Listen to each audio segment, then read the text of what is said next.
We must make sure that Jesus is accepting of our worship. We must make sure that our hearts and minds are in the right place. Part of this preparation is making sure that we are not allowing ourselves to be influenced by the wrong thoughts, people, and the world. When Mary of Bethany anointed Jesus with the expensive oil, he accepted her worship because it was true. Matthew 26, 6 through 13. It was from her heart. She had the right spirit of worship. The disciples, however, did not have the proper response to her worship. Judas Iscariot was the extreme reaction in that he was annoyed that the oil wasn't sold and he could have had the opportunity to steal the money. We have to remember that he was an unsaved man pretending to be a saved one. Matthew 26, 14 through 16.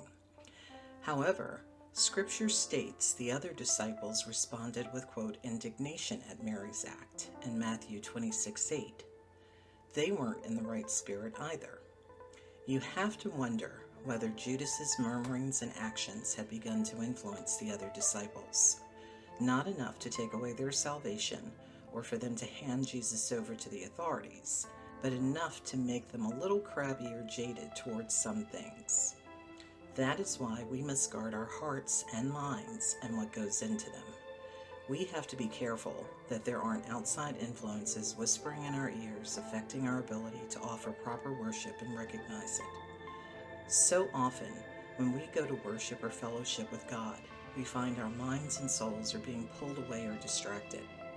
Many times, this is because we have allowed the wrong spirit to whisper in our ear and refocus our thoughts away from God. For others, it may be that they have never spent any alone time with God. One of the hardest things for some of us to do is to be still and know that He is God. Psalm 46:10. For it is during this quiet time in fellowship with the Lord that He gives us His Word and also deals with the aspects of our character that need to be improved upon and changed.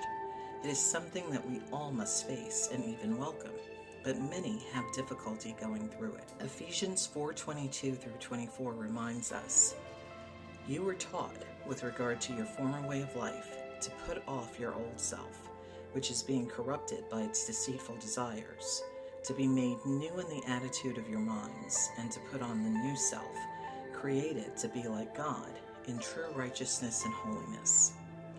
God speaks to us during quiet, contemplative times.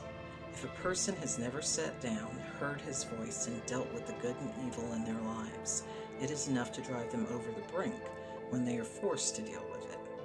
But people continuously avoid these revelations, moments, and opportunities to draw unto God. We see it as people place everything as more important than the Lord, numb themselves with alcohol, drugs, or any other indulgent behavior the world offers. We see it on a larger societal scale, as the world attempts to push anything about Christ out of view. Ephesians 5:15 through 17 warns us, be very careful then how you live, not as unwise, but as wise, making the most of every opportunity, because the days are evil. Therefore, do not be foolish, but understand what the Lord's will is. Time with God is not a punishment, but a blessing and opportunity to be in the presence of our Creator. We as humans have a natural inborn inclination to search for God and reconcile with Him. We must follow that urge and take the time to hear His voice. It is not God that we should run from or reject. It is all those outside voices and influences that we must push away. Christ did His work.